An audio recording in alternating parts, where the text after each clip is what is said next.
Et puis, sans plus entendre, on va donc enchaîner avec la conférence de Thomas Forgue, qui est ingénieur dans l'équipe robotique, action et perception du LAS, le laboratoire d'analyse et d'architecture des systèmes à Toulouse.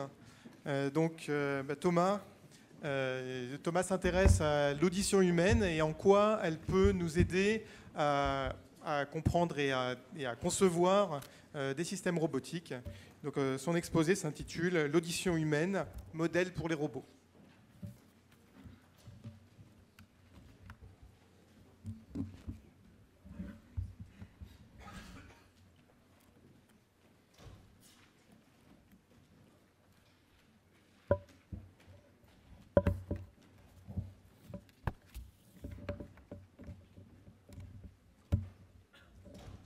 Bonjour à tous.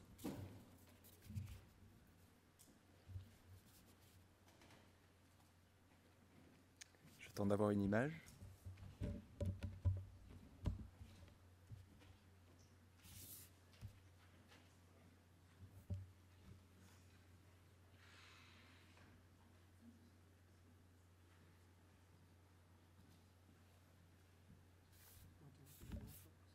Ouais.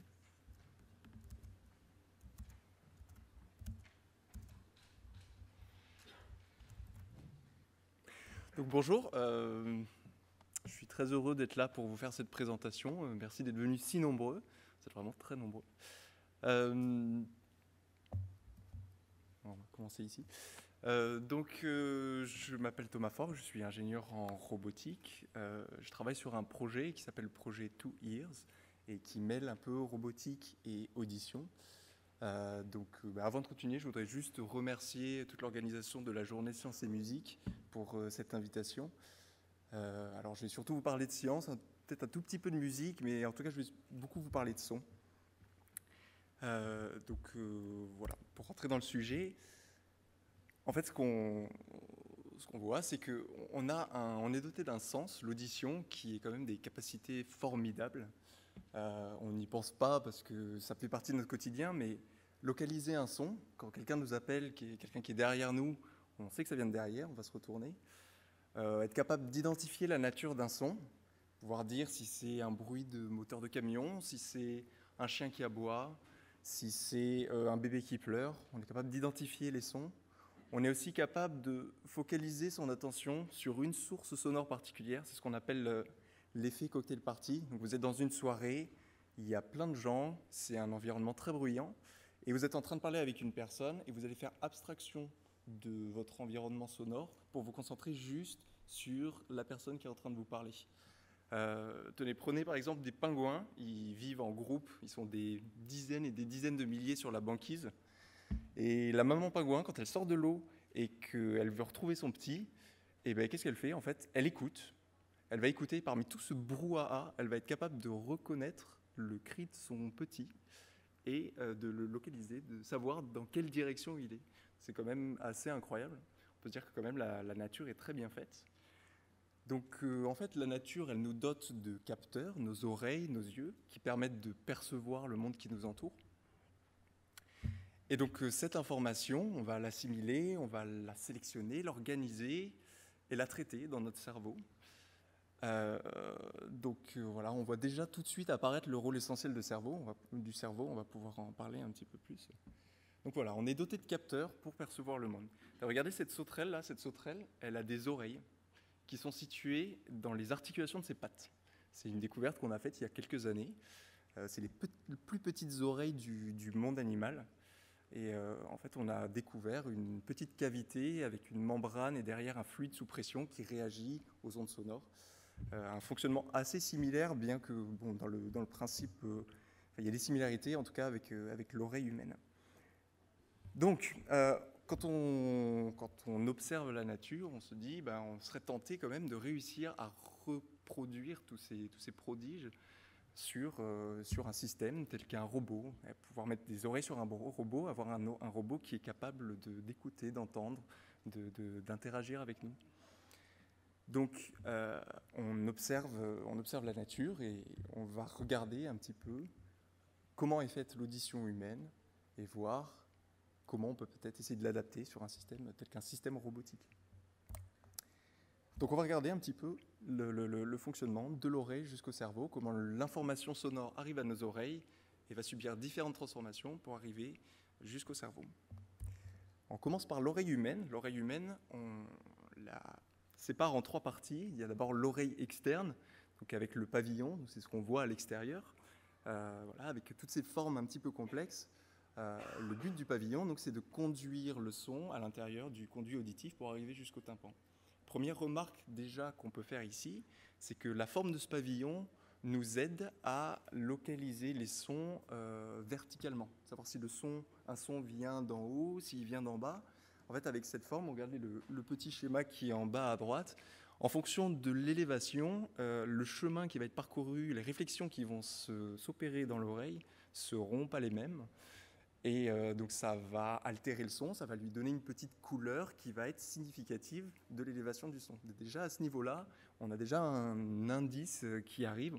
Alors ça, on appelle ça un indice monaural, une seule oreille, parce que là, avec une oreille, on a une information d'élévation.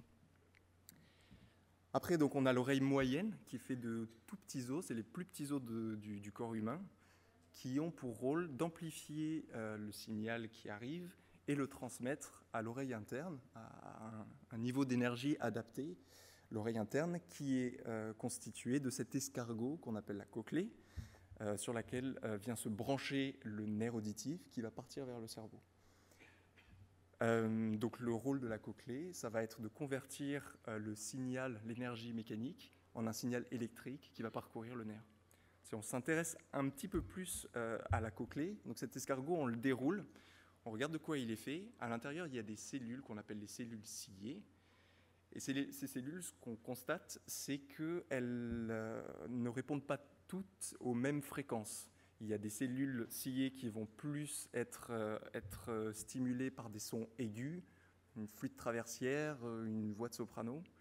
Ces cellules, elles sont plutôt situées à la base de la cochlée, au début de l'escargot. Et plus on va loin dans la cochlée, plus les cellules vont répondre aux fréquences basses, aux fréquences graves. Donc c'est ce qu'on appelle une organisation, on qualifie ça de l'organisation tonotopique de la cochlée. C'est pour dire que voilà, on a une analyse, une séparation en fréquence déjà du son qui s'opère à cet endroit-là. Et cette organisation tonotopique, elle se retrouve après tout au long des transformations qui s'opèrent pour arriver jusqu'au cerveau. Donc les cellules ciliées transmettent un signal électrique le long du nerf auditif, qui va arriver dans le tronc cérébral. Donc là, vous savez peut-être, l'oreille droite est majoritairement câblée sur l'hémisphère gauche et l'oreille gauche majoritairement sur l'hémisphère droit. Alors, je dis majoritairement parce que, en fait, avant d'arriver dans le cerveau, il y a une zone dans laquelle il va y avoir une fusion des données, une fusion de l'information qui vient de l'oreille gauche et de l'oreille droite. Et cette fusion de données, elle nous permet notamment de déterminer la direction d'un son. En fait, on appelle ça des indices binauraux, cette fois-ci, binauraux 2 oreilles, pour dire que ça fait intervenir les 2 oreilles. C'est très simple à comprendre, en fait. Un son qui arrive de droite, il va être un petit peu plus fort sur notre oreille droite que sur notre oreille gauche. Donc on a une différence de niveau qui nous permet déjà de savoir si le son vient de droite ou de gauche. On appelle ça un ILD, Interoral Level Difference, différence de niveau. De même, on sait qu'un son, c'est une onde qui se propage dans l'air. Elle a une certaine vitesse, à 340 et quelques mètres secondes. Donc si la source vient de droite, si la source sonore est à droite, le son va arriver un petit peu avant sur notre oreille droite, avant l'oreille gauche. Donc là, c'est pareil, on a un indice en temps, donc on a une différence de temps entre les 2 oreilles. Ces indices binauraux donc, nous permettent en fait de détecter l'azimut d'une source, trouver la direction dans laquelle il est. Et donc enfin, on arrive dans le cerveau. Dans le cerveau, il y a principalement 2 zones qui sont impliquées dans l'audition humaine. On a d'abord le lobe temporal, c'est cette zone qui est en violet. Donc l'information qui va arriver de nos 2 oreilles va arriver dans cette zone et il y a une analyse qui se fait à la fois en temps et en fréquence, en 2 dimensions. Dans le cerveau, il y a la mémoire, donc on a une mémoire à plus ou moins long terme qui fait intervenir la dimension du temps. Et on va être capable en fait de classifier les sons, de les identifier avec leur échelle dans le temps. C'est une analyse d'échelle en fait. On regarde les sons qui durent très longtemps, par exemple une soufflerie, une ventilation, c'est un son qui dure très longtemps, ou un son très ponctuel dans le temps, ça peut être un bip de téléphone. Voilà, donc on fait une analyse multi-échelle comme ça pour essayer de reconnaître les sons, et on fait la même analyse multi-échelle dans les fréquences, c'est-à-dire qu'on regarde les sons qui sont très étalés en fréquences, très riches en harmoniques, c'est-à-dire qui ont un contenu très fréquentiel très important. Ben, je reprends l'exemple de la ventilation, de la soufflerie, c'est un son qui a plein d'harmoniques, et des sons qui sont très localisés en fréquence, et je reprends encore une fois l'exemple du bip de téléphone, c'est juste un petit bip, c'est juste une petite fréquence particulière.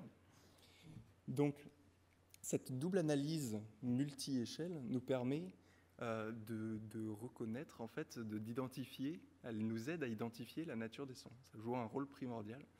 Et on s'en sert notamment pour faire de la reconnaissance de parole. En fait, les voyelles et les consonnes, elles ont leur petite signature temporelle et fréquentielle. Et donc on s'en sert quand vous utilisez votre téléphone pour donner des instructions avec la reconnaissance vocale. En fait, derrière, il y a des algorithmes de traitement du signal qui vont utiliser cette double analyse en temps et en fréquence pour reconnaître les consonnes, les voyelles et reconstituer les mots. Voilà, je vais vous donner une petite analogie en fait, de cette vision multi-échelle. C'est comme quand vous regardez un tableau. Vous regardez d'abord de loin, vous regardez la scène dans son ensemble, donc vous voyez des personnages, une table, une fenêtre, de la lumière qui rentre, il y a des ombres. Vous allez peut-être voir, donc il y a une personne avec une robe de couleur, vous voyez la couleur dans son ensemble. Après, vous vous rapprochez un petit peu, vous commencez à voir des motifs de tissu sur la robe. Et puis après, quand vous approchez vraiment de très près, vous pouvez voir les coups de pinceau. Voilà. Donc c'est une analyse multi-échelle qui nous permet en fait de récolter plein d'informations et d'identifier au mieux, d'avoir une meilleure compréhension en fait de ce qu'on est en train d'observer. Donc, il y a une autre zone du cerveau qui est impliquée, c'est le lobe frontal, ici en orange. Dans le lobe frontal, c'est tout ce qui concerne la prise de décision, la dimension active. Et donc on va en parler plus longuement dans la suite. Donc le cerveau, on parlait du cerveau. L'approche que je vous ai montrée là pour décrire le système auditif humain, on peut considérer que c'est un peu une approche qu'on qualifie de cognitiviste. C'est-à-dire qu'on part du son qui arrive aux oreilles, il subit des transformations, il arrive au cerveau et le cerveau traite cette information. Donc en fait, là, la pensée, on l'imagine un peu comme un processus de traitement de l'information. On peut assimiler les oreilles à des microphones, on peut assimiler aussi les yeux à des caméras, et qui envoient des informations au cerveau qu'on va considérer comme un ordinateur qui traite l'information. Donc cette approche, elle est très séduisante si on a envie de faire un robot qui a des oreilles, parce qu'un robot, c'est exactement ça. C'est un ordinateur avec des caméras qui sont branchées dessus. Mais elle n'est pas suffisante, en fait. Elle n'est pas suffisante, cette approche, parce que ça néglige en fait tout l'aspect actif du cerveau, les capacités en fait du cerveau. Considérez juste ça, si vous fermez les yeux, vous êtes capable d'imaginer en fait une scène, d'avoir une image mentale. Vous êtes dans un pré, il y a des moutons qui paissent, il y a un arbre qui vous fait de l'ombre, voilà. Et vous fermez les yeux, mais vous avez quand même une image. Les yeux n'envoient aucune information. Donc là, c'est que le cerveau qui travaille, il y a uniquement le cerveau. En fait, le cognitivisme, c'est apparu vers le milieu du XXe siècle. C'était en réponse à un courant qu'on appelle le behaviorisme. Bon, c'est pas un mot très joli, on peut appeler ça du comportementalisme. En fait, c'est étudier les comportements humains sans se soucier en fait, de savoir comment fonctionne le cerveau, comment fonctionnent nos organes de la perception. Tout ce qui nous intéresse, c'est de savoir, étant donné un certain stimulus, quelle est notre réaction. On observe le sujet, on observe l'humain et on observe ses réactions. Et il y a une dimension très importante là-dedans, c'est la notion d'apprentissage et de plasticité du cerveau. C'est-à-dire que l'exemple typique, c'est que vous mettez un rat en présence d'un levier, à chaque fois que le rat appuie sur le levier, vous lui donnez à manger. Alors dans ce cas-là, il va apprendre et à chaque fois qu'il aura faim, il va appuyer sur le levier. Ça, c'est la dimension de plasticité du cerveau. On apprend et le cerveau s'organise, en fait, est capable de prendre des décisions. Donc c'est en fait ces deux approches ici elles ont été longtemps en fait incompatibles. C'est-à-dire que quand on fait du cognitivisme, eh ben, on va disséquer l'animal, on va regarder comment est fait son cerveau, comment est fait son oreille. On va prendre la cochlée, on va l'exciter en entrée et regarder quelle est la réponse des cellules ciliées. Voilà, on a disséqué l'animal, ou on peut le faire sur un sujet aussi qui est endormi.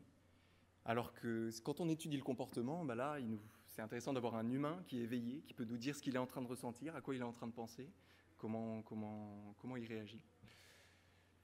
Voilà, donc ces deux études qui étaient un petit peu incompatibles, on a pu un peu les réconcilier grâce à l'imagerie cérébrale, relativement récente, donc ça fait quoi, une vingtaine, trentaine d'années que ça se développe vraiment et que ce sont des techniques qui explosent.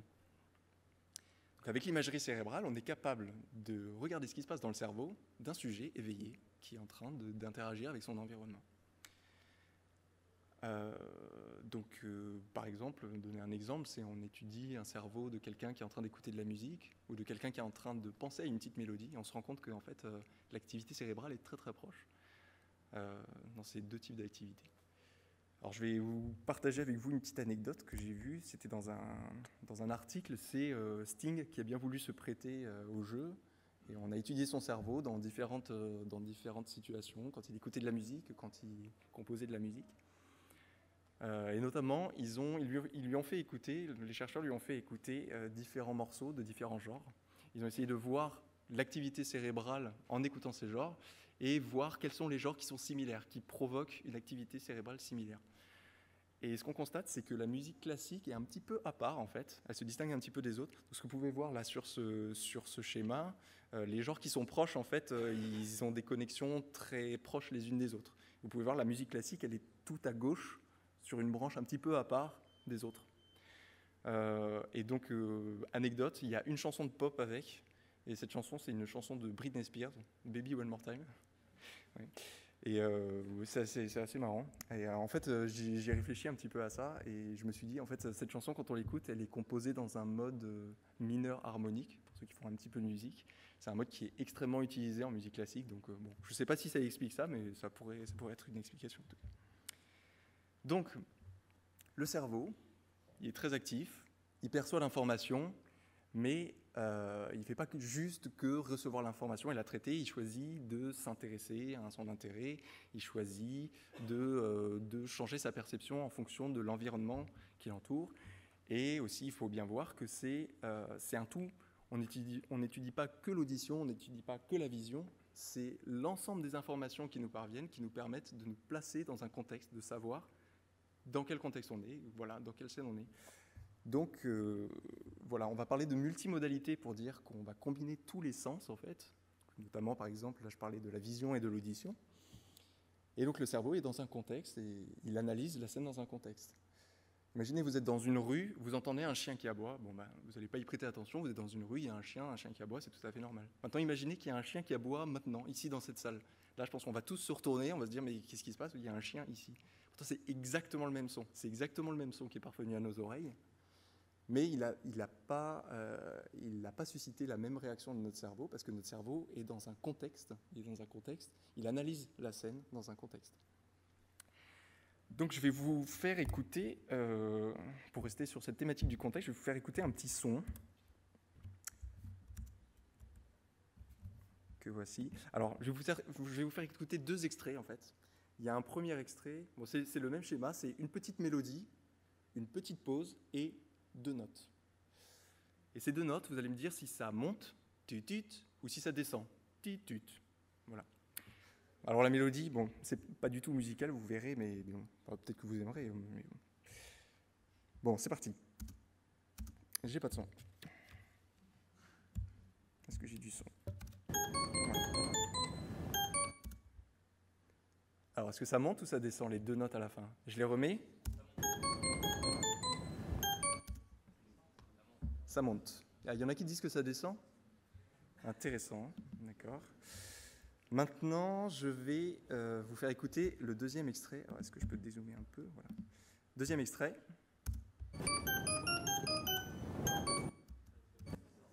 Ça monte ou ça descend? J'entends une majorité de dansants. J'ai entendu un petit peu de ça monte aussi. Bon, d'accord. Alors, je vais vous faire réécouter juste les deux notes. Les deux notes du premier extrait, les deux notes du deuxième extrait. Premier extrait, deuxième extrait. Voilà. C'est exactement les mêmes. Voilà. Alors, qu'est-ce qui s'est passé, en fait? En fait, c'est notre cerveau, avec la mélodie qui précède, qui nous a mis dans un contexte. Elle nous a placé dans un contexte, la petite mélodie. On s'attend à la fin d'avoir deux notes qui descendent. Et voilà. Et c'est ce qu'on entend. On entend deux notes qui descendent. Et sur le deuxième extrait, la mélodie, le contexte qui précède, va nous faire entendre les notes qui montent. Alors c'est assez passionnant en fait de voir que en l'espace de quelques secondes, là, il s'est passé à peine quelques secondes entre les moments où je vous ai fait écouter les deux extraits. Et pourtant, notre cerveau, il a totalement changé sa perception. Ah, c'est assez passionnant. Alors, je vais quand même un petit peu vous expliquer comment c'est possible. En fait, là, ce petit paradoxe, on appelle ça le paradoxe du triton. En fait, c'est parce que les deux notes qu'on entend là, elles sont assez particulières dans le sens où, donc encore une fois, pour ceux qui font de la musique, c'est un triton, c'est un intervalle particulier qui fait que les harmoniques des sons sont imbriquées et sont mis exactement à égale distance les unes des autres, en fait, les fréquences. C'est-à-dire que les fréquences de la deuxième note sont pile au milieu des fréquences de la première note. Voilà. Et du coup, en fait, donc voilà, c'est un petit schéma là que je vous ai fait. Dans le premier contexte, ce qui se passe, c'est qu'on entend les premières notes qui vont monter comme ça vers les deuxièmes. Et dans le deuxième cas, on les entend qui descendent, le premier son qui descend vers le deuxième. Comme ça. Voilà. Alors, je reste encore sur cette thématique de contexte. Là, vous connaissez sûrement ça. Là, c'était sorti il y a 1 ou 2 ans, je ne sais pas. Là, cette fois-ci, c'est la vision. Il y a des gens qui voient cette robe bleue, d'autres qui la voient blanche. Alors, je ne sais pas avec le rétroprojecteur, là, si ça le fait beaucoup ou pas. Là, ce qui est important de voir, en fait, c'est que les gens qui voient la robe bleue, c'est parce qu'ils l'imaginent très peu exposée à la lumière. Les gens qui la voient blanche, c'est parce qu'ils imaginent que la scène a été prise à un moment où il y avait énormément de lumière sur la robe. Voilà, donc là, je vous ai donné 2 exemples, en fait, comment le contexte peut altérer notre perception, comment le cerveau se place dans un contexte et notre perception peut changer avec exactement le même stimulus. Un exemple en audio, un exemple en vision, c'est des exemples particuliers. Maintenant, ce qui est intéressant, c'est de combiner tous les sens et voir ce qui se passe. Alors, je vais vous donner un exemple situation très désagréable que tout le monde connaît. La nuit, vous êtes en train de dormir, il y a un moustique qui vient vous embêter là à l'oreille. Alors, quelle est votre réaction? Bon, après, vous êtes mis une baffe et vous êtes rendu compte que ça ne servait à rien. On va allumer la lumière, on va essayer de le trouver, le moustique, pour faire sa peau. Donc, qu'est-ce qui se passe là? Donc, on rentre dans un scénario d'exploration où on fait intervenir l'audio, on cherche où il est avec le son, on le cherche avec les yeux. Et aussi, dimension très importante, on fait intervenir le mouvement. On part en exploration, mais pas seulement dans notre tête, on part en exploration physique.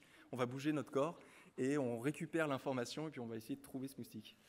Voilà. Donc, important cette notion de mouvement et je vais en reparler un petit peu plus tard. Oui, je vous montre un dernier exemple. C'est ce qu'on appelle l'effet McGurk. Donc, je vais vous jouer une vidéo là. Je joue la vidéo. Bar.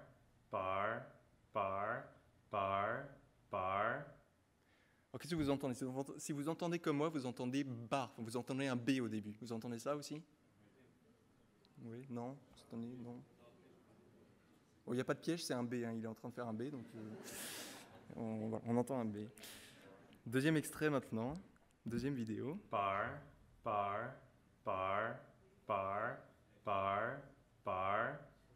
Qu'est-ce que vous entendez comme lettre? Un F? Ouais, d'accord. En fait, cette deuxième vidéo, elle est truquée.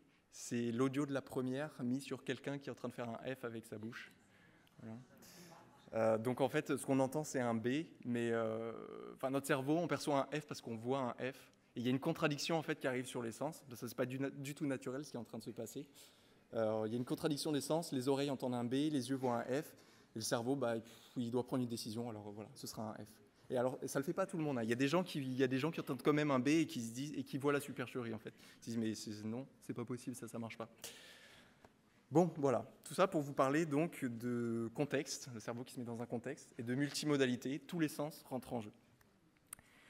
Donc, je vais revenir un petit peu à mes robots, parce que voilà, le but c'est quand même de faire un robot qui entend. On va lui mettre des micros, il y a un ordinateur qui peut faire des traitements.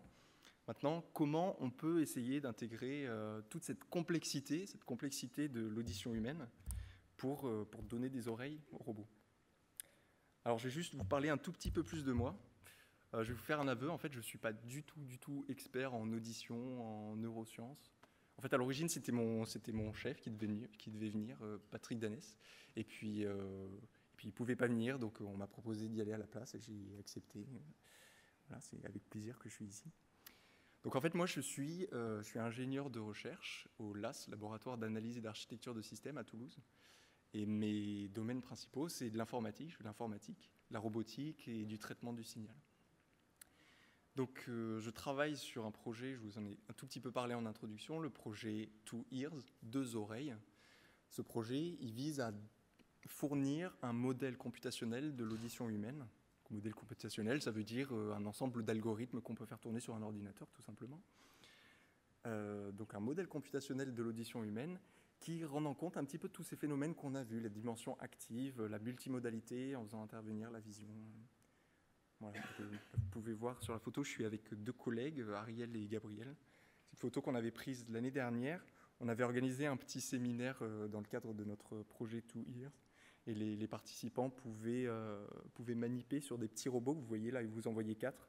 Sur ces robots, là, il y a des sphères en polystyrène. On a collé 2 micros dessus. Donc c'est censé imiter, disons, une tête ultra simplifiée, quoi. Voilà. En fait, le but, c'est de voir quand une onde arrive sur la tête, il y a des phénomènes en fait, de diffraction de l'onde qui se passent. Donc voilà, c'est ça l'intérêt de ces petits robots ici qu'on avait mis au point. Donc, je vais vous parler un petit peu plus du projet Two Ears. Projet Two Ears, donc, qu'est-ce qui s'intéresse? Enfin, on s'intéresse donc on a le son qui parvient à nos oreilles. Ah oui, il faut juste que je vous dise, en fait, donc le projet Two Ears, c'est un projet qui cherche à comprendre l'audition humaine et puis fournir des algorithmes qui peuvent un petit peu s'approcher de ce qu'est capable l'humain. C'est pas un projet de robotique en soi, mais pour pouvoir tester le modèle, on va le tester sur une plateforme robotique que je vais vous présenter après. Donc, le projet Two Ears, qu'est-ce qu'on considère? On a le son qui parvient à nos oreilles. Donc, nous, sur notre robot, en fait, c'est 2 microphones. Il est converti sous une forme qui est adaptée à notre cerveau. Donc là, on va essayer de s'inspirer de tout ce qu'on a vu sur l'audition humaine, notamment la cochlée, l'organisation tonotopique dont je vous ai parlé. Donc là, on a des algorithmes de traitement du signal qui essayent de reproduire un petit peu ça. Donc on fait une analyse en fréquence du son, on fait des transformations. On parle de filtre cochléaire d'ailleurs pour dire que voilà, on va séparer en fait le son en fréquences. Le cerveau interprète les stimuli reçus. On peut dire ceci est un instrument, ceci est une voix. Souvenez-vous, je vous ai parlé de la double analyse multi-échelle en temps en fréquence qui nous permet de reconnaître la nature d'un son. Et enfin, le cerveau agit sur le système auditif pour atteindre un but qui s'est fixé, distinguer un son du milieu ambiant. C'est l'effet cocktail party dont je vous parlais au début. On va se focaliser sur un son, focaliser l'attention donc sur une source, oui. Bouger pour mieux percevoir. Je vous ai parlé avec le moustique là de l'idée de bouger pour pouvoir mieux percevoir son environnement. Donc voilà, le but du projet, c'est d'essayer d'utiliser en fait tous ces phénomènes pour avoir un robot qui puisse entendre comme nous. Bon, c'est pas simple de faire un robot qui entend comme nous. La nature est trop bien faite, on n'arrive pas à faire des choses aussi perfectionnées que la nature. Heureusement, parce que sinon on aurait des robots super intelligents. Et c'est des questions d'intelligence artificielle, mais bon, faut se rassurer, on n'en est pas encore là. Alors, qu'est-ce qu'un robot? Parce que je vais vous présenter un petit peu le robot sur lequel on travaille. Donc, un robot, en fait, aujourd'hui, c'est un système complexe. Alors, ça peut aller d'un bras mécanique sur une chaîne d'assemblage de voitures jusqu'à des drones. Nous, les robots qui nous intéressent, ce sont des robots terrestres, mobiles. C'est une base qui peut se déplacer. Et autonomes, c'est-à-dire qu'on ne les contrôle pas avec un joystick, on leur fixe un but et ils sont autonomes, ils remplissent ce but tout seuls. Donc, les robots, ce sont des systèmes complexes on a des contraintes assez élevées en temps réel, on a des ressources limitées, il y a une batterie, il faut essayer de préserver l'énergie dont on dispose. Il faut qu'ils aient une conception robuste, parce qu'on est dans un environnement qui peut être incertain, et puis il y a beaucoup d'imprévus qui peuvent avoir des conséquences critiques, donc il faut penser vraiment à tout, en matière de sécurité. Alors c'est un système très complexe. Alors pour pouvoir s'en sortir devant cette complexité, ce qu'on utilise aujourd'hui, ce sont des architectures modulaires. C'est-à-dire que, en fait, on a plein de petits programmes qui remplissent une fonctionnalité très précise. Par exemple, je vais vous donner un exemple, si on veut faire de l'acquisition, enfin on a des caméras sur un robot et on veut faire de la détection d'objets dans ces images. Pour faire ça, en fait, on va avoir par exemple un petit programme qui est juste en charge de récupérer les images de la caméra et de les distribuer à n'importe quel autre programme qui a envie de disposer de ces données. Et donc on va avoir un autre petit programme qui va récupérer ces données et qui va faire tourner des algorithmes pour pouvoir détecter des objets dans ces images. L'avantage d'avoir cette architecture modulaire, c'est qu'on a des composants qui sont réutilisables. Tous ces petits programmes, on peut les réutiliser d'un robot à l'autre. Si on a un robot, on veut mettre une caméra dessus, ben on réutilise le petit programme qu'on a codé pour faire de l'acquisition d'images. Ça permet de réduire le coût de développement et le temps de développement. Et ça permet d'avoir des standards. Là-dessus, je vais juste mentionner très rapidement qu'on utilise un système d'exploitation qui s'appelle ROS, Robot Operating System, et qui est open source. Open source, c'est une philosophie un petit peu en informatique. On donne la recette de cuisine des programmes qu'on écrit. Ça nous permet d'avoir une communauté qui est très active, qui va pouvoir échanger, qui va pouvoir corriger un petit peu les bugs des autres, se conseiller et arriver à un produit fini qui est de très bonne qualité. Ensuite, voilà, je vous présente le robot qu'on utilise. Alors, j'en conviens qu'il n'est vraiment pas du tout sexy, c'est juste un prototype. Ce que vous voyez là, c'est un mannequin, en fait, on appelle ça un HATS, Head and Torso Simulator, simulateur tête et torse. C'est des dispositifs de recherche qui sont utilisés, je vais vous donner un exemple, en automobile. On veut tester la qualité du son du système autoradio. On met un mannequin comme ça à la place du conducteur. On va enregistrer les signaux. En fait, à l'intérieur de la tête, vous pouvez le voir là sur la deuxième photo, il y a 2 microphones à l'intérieur au niveau des oreilles. Et donc l'avantage de ces dispositifs-là, c'est que comme ils ont une forme humaine, tous les phénomènes de dispersion, de résonance du son qui se passe dans la tête, dans le torse, sont reproduits ici.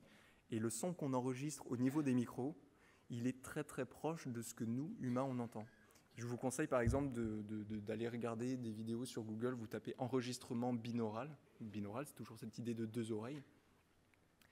Et vous écoutez, alors il faut écouter avec un casque, sinon ça ne marche pas du tout. Vous écoutez avec un casque et les sons qui sont enregistrés avec un système comme ça, ils sont très très proches en fait de ce qu'on entend. Et c'est bluffant parce qu'on ferme les yeux et par exemple, il y a quelqu'un qui se balade avec une boîte d'allumettes autour de nous et on a vraiment l'impression qu'il y a quelqu'un qui est là. Des fois, ça fait un peu peur d'ailleurs.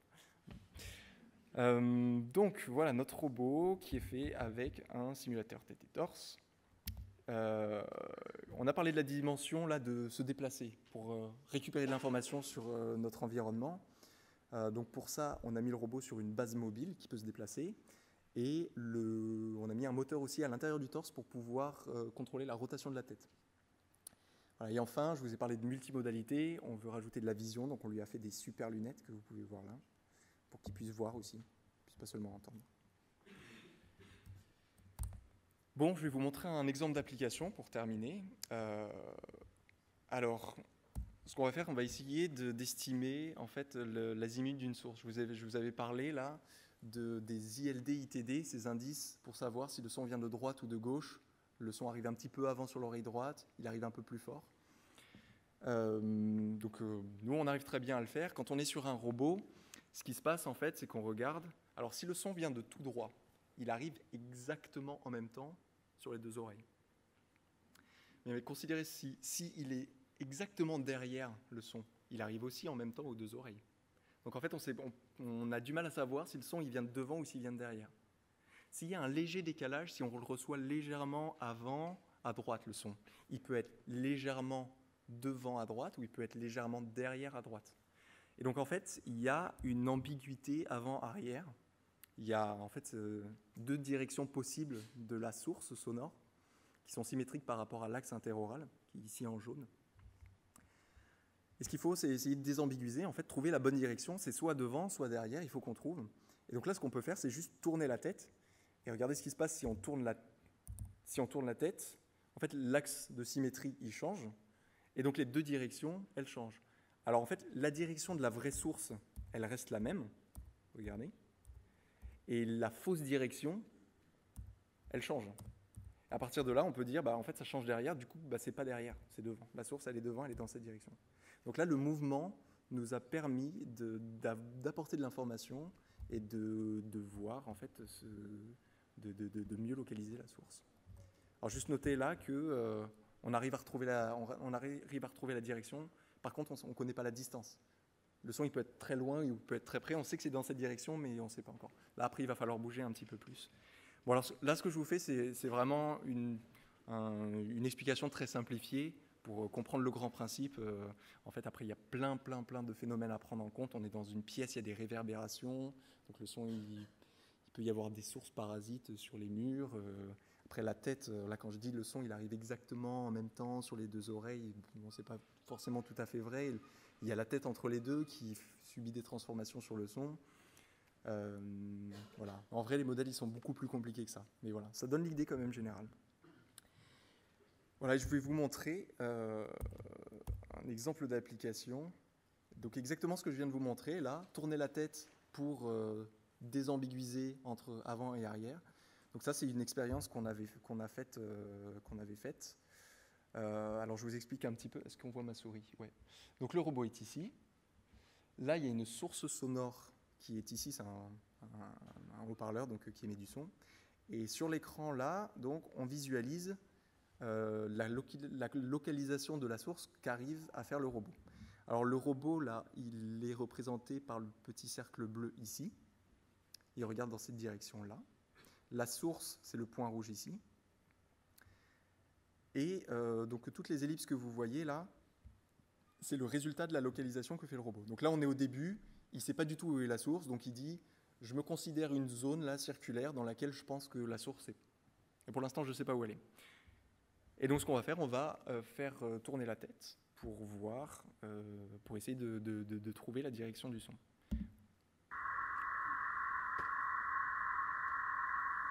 La tête commence à tourner.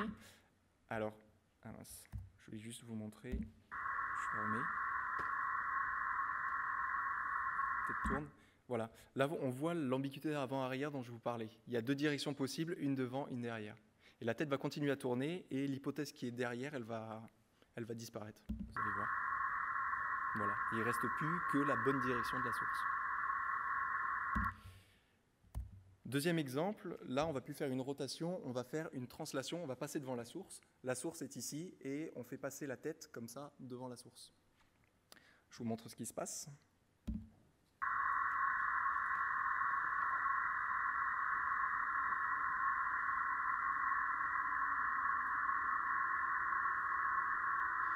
Alors là, ce qui se passe, donc regardez le résultat de la localisation, là, les ellipses, elles commencent à se concentrer sur la source, donc on arrive à retrouver la distance en fait. Par contre, on n'a pas levé l'ambiguïté avant-arrière parce qu'on n'a pas tourné la tête.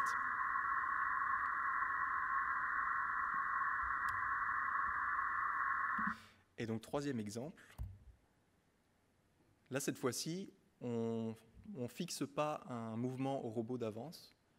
On demande au robot, bon, c'est des algorithmes qu'on a écrits, on demande au robot de décider dans quelle direction il va aller pour trouver le maximum d'informations.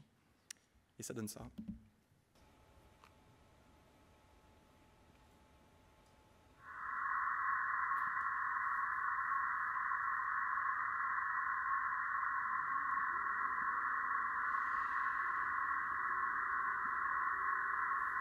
Le robot se déplace, il tourne un petit peu autour de la source, il s'en rapproche.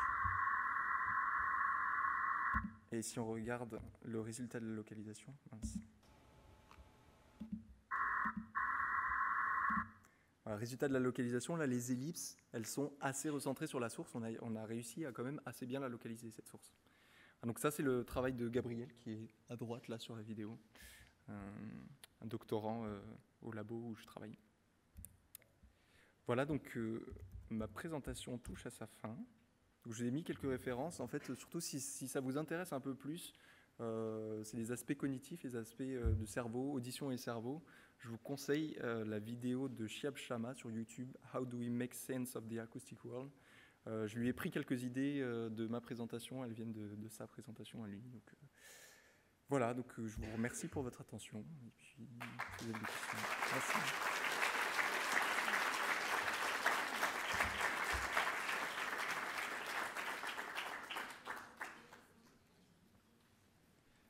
Donc, merci pour cet exposé. On a le temps pour une ou deux questions.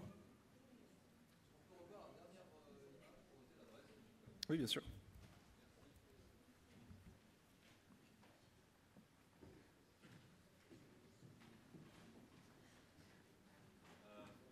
Oui.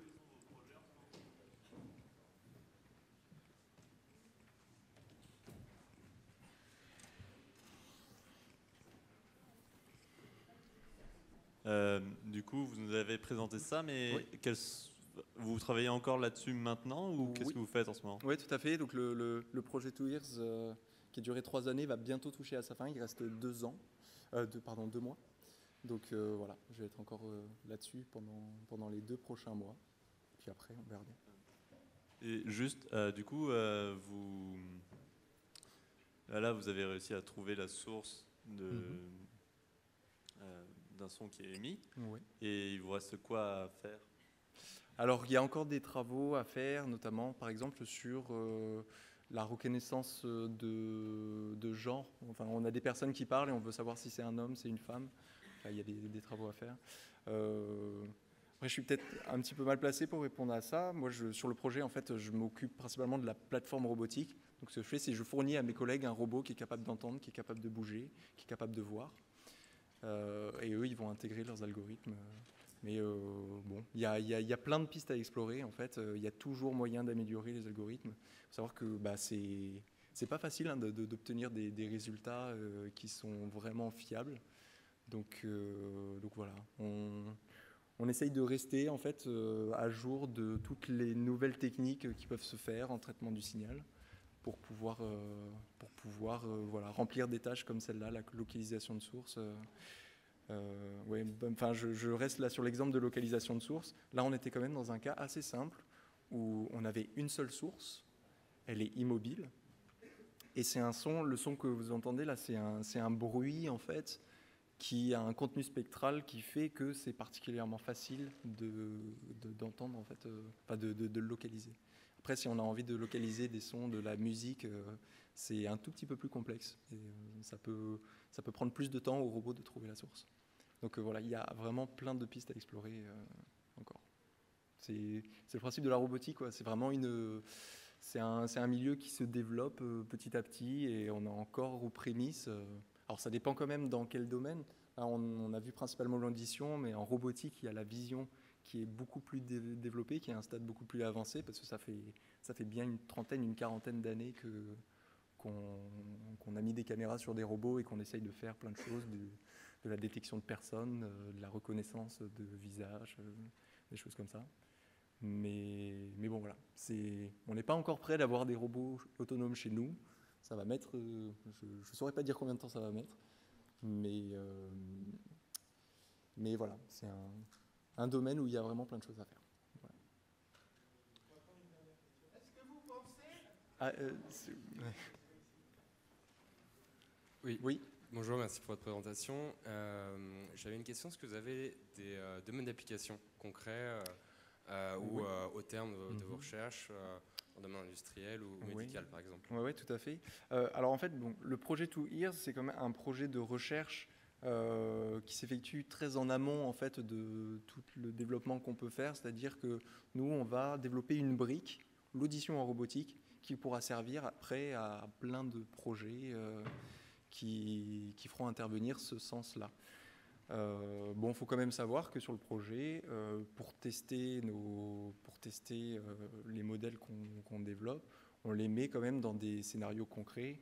Scénarios par excellence qu'on fait, c'est des scénarios de secours à personne en danger. C'est-à-dire qu'on est dans un appartement, il y a un incendie, il y a une personne qui est coincée dans une pièce et qui est en train d'appeler à l'aide. On envoie un robot avec des oreilles et qui va essayer d'entendre et de localiser d'où viennent les cris, dans quelle pièce est la personne. Parce que c'est ça qui est intéressant en fait, c'est qu'on a la vision qui est très développée, mais quand on envoie le robot dans l'appartement, au début il n'est pas dans la même pièce que la personne et il ne sait pas où elle est, il ne peut pas la voir. Donc il va utiliser ses oreilles pour aller jusqu'à la pièce dans laquelle est la personne qui a besoin d'être secourue.